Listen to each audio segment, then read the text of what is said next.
ನಾನು ಕರ್ನಾಟಕ ರಾಜ್ಯದಲ್ಲಿ ಹೊಸ ಸರ್ಕಾರ ಬಂದ ನಂತರ ಅಂದ್ರೆ ಹೊಸ ಮುಖ್ಯಮಂತ್ರಿಗಳು, ಹಳೆ ಸರ್ಕಾರವೇ ಅದು, ಇದೇನು ಹೇಳ್ತಾರಲ್ಲ ಓಲ್ಡ್ ಬಾಟ್ಲಿ ನ್ಯೂ ಅಲ್ವಾ, ನೀನು ಹೇಳ್ದಲ್ಲ ಬಿಡು.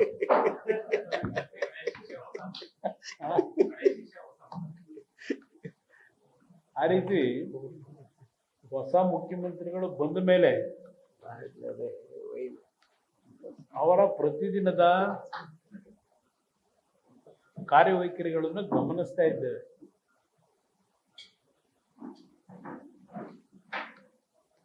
ಅವರ ನಡವಳಿಕೆಗಳು ನೋಡಿದ್ರೆ ಪ್ರತಿನಿತ್ಯ ಯಾರ್ಯಾರಿಗೆ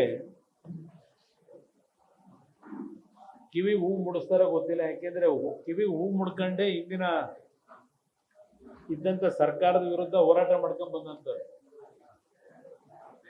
ಅವರ ಪ್ರತಿದಿನದ ಕಾರ್ಯಚಟುವಟಿಕೆಗಳು, ಹೇಳಿಕೆಗಳನ್ನು ನೋಡಿದಾಗ ಆ ಹಿಂದೆ ಹೂ ಮುಡ್ಕೊಂಡು ವಿಧಾನಸಭೆಗೆ ಭಾಗವಹಿಸಿದ್ರಲ್ಲ ಕಾಂಗ್ರೆಸ್ ನಾಯಕರುಗಳು, ಈಗ ಆ ಹೂ ಅದನ್ನ ತೆಗೆದು ಆ ಹೂವನ್ನ ಈಗ ಯಾವ್ಯಾವ ಕರ್ನಾಟಕದ ಕನ್ನಡಿಗರ ಮೇಲೆ ಹಾಕ್ಲಿಕ್ಕೆ ಹೊರಟಿದ್ದಾರೋ ಅನ್ನೋದು ನನಗೆ ಒಂದು ರೀತಿಯ ಆತಂಕ, ಅನುಮಾನವೂ ಪ್ರಾರಂಭ ಆಗ್ತಿದೆ.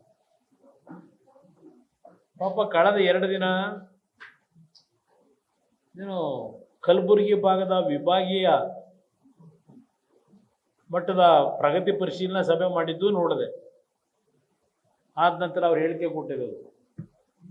ನಿನ್ನೆ ದಿನ ಬೆಳಗಾವಿಗೆ ಹೋಗಿ ಇಲ್ಲಿ ಕರ್ನಾಟಕದ ಕೆಂಗಲ್ ಹನುಮಂತ ಕಟ್ಟಿರ್ತಕ್ಕಂಥ ವಿಧಾನಸೌಧದ ಹೆಬ್ಬಾಗಿಲಿಗೆ ತಲೆ ಮುಟ್ಟಿ ನಮಸ್ಕಾರ ಮಾಡ್ಕೊಂಡಿದ್ದು ನೋಡಿದ್ದೆ.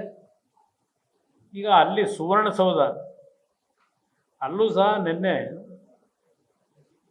ಆ ಒಂದು ಹೆಬ್ಬಾಗಿಲಿನಲ್ಲಿ ಪಾಪ ಬಗ್ಗೆ ನಮಸ್ಕಾರ ಮಾಡ್ಕೊಂಡಿದ್ದಾರೆ. ಅಷ್ಟೆಲ್ಲ ದೊಡ್ಡ ಒಂದು ಅವರಲ್ಲಿ ಇರ್ತಕ್ಕಂಥ ಬದಲಾವಣೆಗಳು ನೋಡಿದಾಗ ಏನೋ ಒಂದು ಬಹಳ ಚೇಂಜಸ್ ತರ್ತಾ ಇದ್ದಾರೆ, ಚೇಂಜಸ್ ತರ್ಲಿಕ್ಕೆ ಹೊರಟಿದ್ದಾರೆ ಅನ್ನುವಂತಕ್ಕಂಥದ್ದು ನನಗೂ ಒಂದು ಆಶಾಭಾವನೆ ಪ್ರಾರಂಭ ಆಗಿದೆ. ಇಲ್ಲಿ ಮೊನ್ನೆ ದಿನ ಕಲಬುರಗಿಯ ಬಿದರು ಮತ್ತು ಕಲಬುರಗಿ ಪ್ರವಾಸ, ಬೀದರ್ನಲ್ಲಿ ಏನು ಪ್ರವಾಸ ಮಾಡಿದ್ದಾರೆ ನೀವೇ ತೋರಿಸಿದ್ರಿ. ಏನೋ ಅನುಭವ ಮಂಟಪಕ್ಕೆ ಹೋಗಿ ಭೇಟಿ ಕೊಟ್ಟರು. ಆಮೇಲೆ ಅದು ಯಾವುದೋ ಒಂದು ತಂಡದ ಸಭೆ ಮಾಡಿದ್ರು, ಕಾಂಗ್ರೆಸ್ ಕಾರ್ಯಕರ್ತರು ಸಭೆ ಮಾಡಿದ್ರು. ಅಲ್ಲಿಂದ ಕಲಬುರಗಿ ಹೋಗಿ ಹಾಲ್ಟ್ ಮಾಡೋದು.